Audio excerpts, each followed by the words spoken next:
오늘 본문은 사실 어마어마하게 중요한 본문입니다.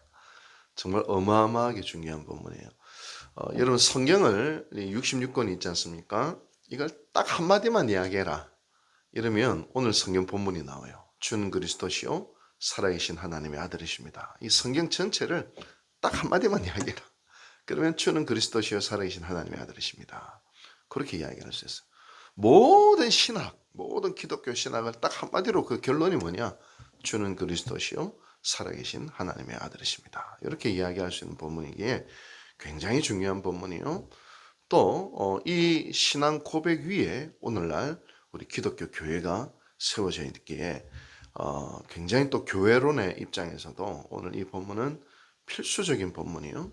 또 이 본문을 어떻게 해석하느냐에 따라서 가톨릭과 개신교가 또 갈라지는 또 지점이 되기도 하는 어마어마하게 중요한 본문입니다. 오늘 본문 안에는 기독론과 교회론, 다시 말하면 예수님은 누구신가, 그리고 교회란 무엇인가에 대한 아주 중요한 핵심 진리가 이 본문 안에 담겨져 있습니다. 2000년 전 예수께서 이 땅에 오셨을 때 사람들이 던진 질문이 바로 그것이었습니다. 예수님은 누구십니까? 라는 것입니다. 심지어 예수님의 가족들조차 예수님을 제대로 이해하지 못했죠. 미쳤다고 생각했습니다. 그래서 예수님을 찾으러 오기도 했죠. 또 예수님을 삐딱하게 보는 사람들은 이 사람은 먹기를 탐하고 마시기를 즐겨하는 사람이다 라고 비꼬았습니다. 정치 권력자들은 로마 정치 권력에 대적하는 사람으로, 종교 지도자들은 하나님을 모욕하는 신성 모독자로 예수님을 생각했지요. 근데 또 세례요한은 또 뭐라고 예수님을 평가했습니까? 이 세상 죄를 지고 가는 하나님의 어린 양이로다 라고 이야기를 했고, 예수님을 십자가에 못 박았던 로마의 백부장은 진실로 하나님의 아들이었다 라고 고백을 했습니다. 오늘날 이 세상 사람들은 예수님을 뭐라고 생각할까요? 아마도 종교학적으로 보면 세계 3대 성인 중에 한 사람 정도 그렇게 생각하고 있거나, 아니면 예수님이 누구신지 아예 관심도 없는 사람들이 어쩌면 대다수일지도 모르겠습니다. 여러분들은 예수님이 누구라고 생각하시고 예수님은 여러분들에게 어떤 분이십니까? 이 질문은 2000년 전 우리 주님이 제자들에게 하셨던 질문입니다. 그러자 제자들은 이렇게 대답을 하죠. 어떤 이는 세례 요한이 환생해서 세상의 회개를 촉구하는 분이다 라고 생각합니다. 또 어떤 사람은 엘리야처럼 많은 기적을 행하는 선지자, 또는 예레미야처럼 자기 민족을 위하여 하나님의 말씀을 전하는 사람이다, 이렇게 사람들은 이야기합니다. 그러자 주님이 전국을 지르다. 그럼 너희들은 어떻게 생각하냐? 사람들이 이야기하는 거 말고 너희들은 어떻게 생각하느냐? 지난 3년 동안 나를 따라다니면서 나와 함께 먹고 마시고 내 옆에서 나의 가르침을 듣고 내가 수많은 기적을 행하는 것들을 내 옆에서 듣고 함께 동고동락을 했던 너희들은 나를 누구라고 생각하느냐? 고백할 수 있느냐? 여러분, 이것은 굉장히 실존적인 질문이고 또 인격적인 질문인 것이죠. 너의 실존을 걸고 모든 것을 걸고 내가 어떤 존재인지 한번 고백해봐라. 그렇게 이야기를 합니다. 이 질문에 대한 예수님의 대답이 정말 어마어마하죠. 16절 말씀입니다. 우리 16절은 정말 중요하니까 같이 한번 읽어볼까요? 16절 시작. 시몬 베드로가 대답하여 이르되 주는 그리스도시요 살아계신 하나님의 아들이십니다. 와, 어마어마하죠. 정말 주님이십니다. 그리스도이십니다. 하나님의 아들이십니다. 당신은 저 하늘에서 이 땅 가운데 오신 창조주시요 구원자이시요 섭리의 주이시요 주권자이십니다. 메시아이십니다. 구원자이십니다. 바로 그분이십니다. 우리 유대교가 기다렸던, 아니 인류가 기다렸던 바로 당신이십니다. 창세기 3장 15절에 원시 복음이 있는데 뱀의 머리를 밟을 자 바로 당신이십니다. 어마어마한 고백을 지금 하고 있는 것입니다. 주님은 이러한 베드로의 대답을 너무너무 기뻐하시면서 17절에 이렇게 이야기하시죠. 예수께서 대답하여 이르시되 바요나 시몬아 내가 복이 있도다. 이를 내게 알게 한 이는 혈육이 아니요 하늘에 계신 내 아버지이시니라 라고 이야기를 합니다. 예수님은 말씀하세요. 이 고백을 하게 된 것이 누구로 인하였다고요? 하나님 아버지 또는 성령의 역사, 너의 어떤 논리적인 결론으로 고백할 수 있는 것이 아니라 이것은 성령의 역사야. 하나님의 역사야. 그렇게 이야기를 합니다. 제가 목회를 하면서 이걸 뼈저리게 느껴요.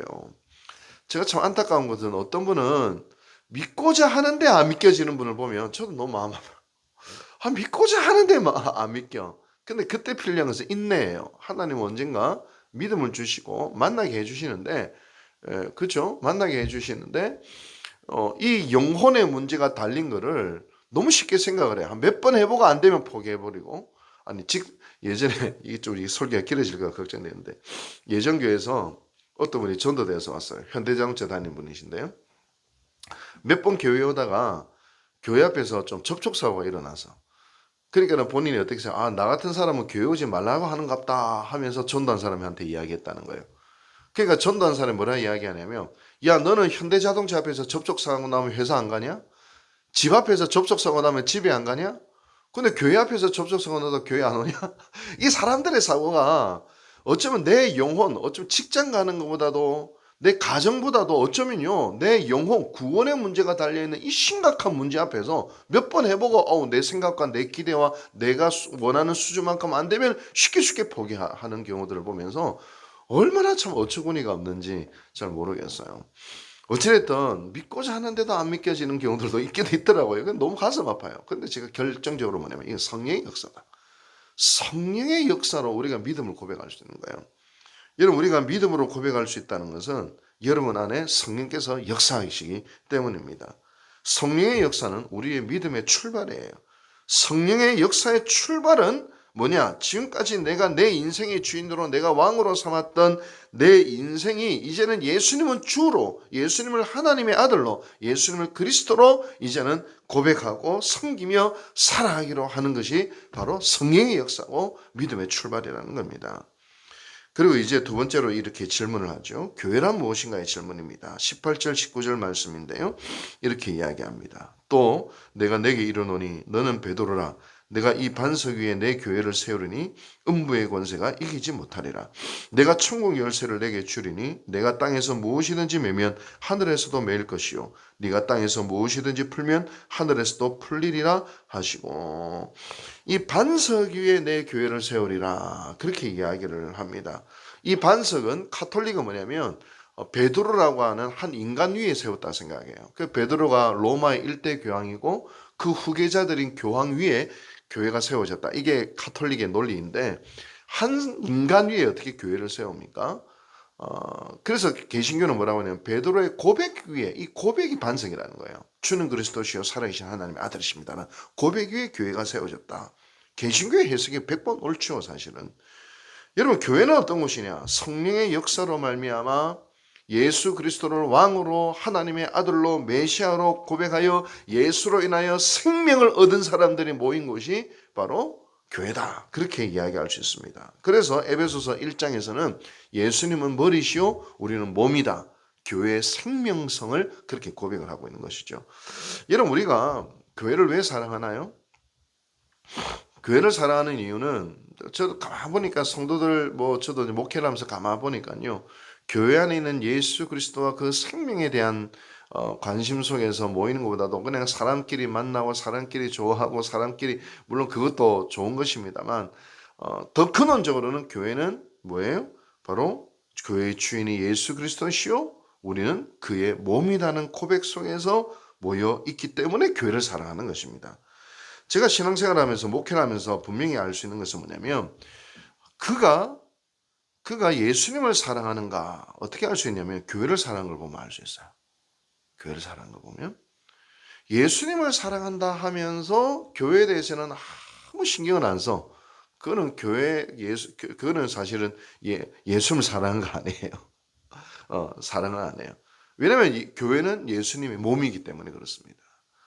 그리스도의 생명으로 얻은 사람들의 모임이기 때문에 그렇습니다. 그가 주님을 귀히 여기는지 어떻게 아느냐? 교회를 귀히 여기는 걸 보면 주님을 귀히 여기는지 알 수 있습니다. 그래서요, 교회 안에서 좀 내가 생각이 다르고 좀 화나는 일이 있고 조금 억울한 일이 있고 막 그러더라도 교회가 상할까봐 극도로 조심해야 하는 이유는 뭐냐면 바로 주님의 몸이기 때문에 그렇습니다.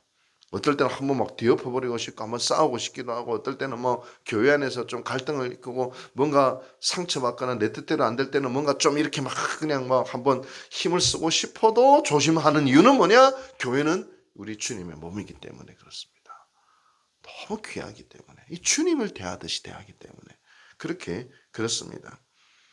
교회에서 함부로 말과 행동을 하는 것은 주님을 또 함부로 대하는 것과 똑같기 때문입니다. 그래서 너무 조심스러워. 한번 하다가도 이것은 주님의 몸이지라고 생각하기 때문에 그렇습니다. 저는 교회를 사랑했던 많은 분들을 알고 있거든요. 그분들의 공통점은 주님을 뜨겁게 사랑하는 분들입니다. 저는 주님을 사랑하는 많은 성도들을 보았는데 그분들의 공통점은 또 뭐예요? 교회를 너무 사랑하는 분들이셨습니다. 그리고 그 이면에는 성령께서 그렇게 하십니다. 성령의 역사가 있습니다. 여러분 오늘 우리 안에도 성령의 역사가 있음을 분명히 알 수 있습니다. 우리는 예수 그리스도를 주로 고백하고 교회를 사랑하며 그리스도의 몸 안에서 서로 연결되어져 가고 있기 때문입니다. 이것이 성령의 역사라는 것이 얼마나 감사한지요. 여러분 안에 성령의 역사가 시작된 것을 믿으시기 바랍니다. 그 성령의 역사가 우리 안에 이미 시작되었고 우리 안에 시작이 되었습니다. 이 성령의 역사 속에서 예수로부터 오는 생명을 누리고 그 생명으로 연결되고 그 생명을 나누고 그 생명을 흘려보내는 우리 유혹제일교회 모든 성도들 되시기를 주님 이름으로 축원합니다. 기도하겠습니다. 자비하신 하나님 아버지 감사드립니다. 오늘도 성령의 역사 속에서 우리는 예수를 믿게 되었습니다. 예수님을 주인으로 고백하게 되었습니다. 성령의 역사 속에서 예수의 생명을 얻고 그 생명 안에서 서로 연결되어 교회를 이루게 하여 주시니 감사드리옵나이다. 이 교회 안에서 예수의 생명을 누리고 예수를 사랑하고 그 생명을 흘려보내는 아버지 우리 유혹절교의 모든 성도들 되게 도와 주시옵소서. 예수님의 이름으로 기도하옵나이다. 아멘.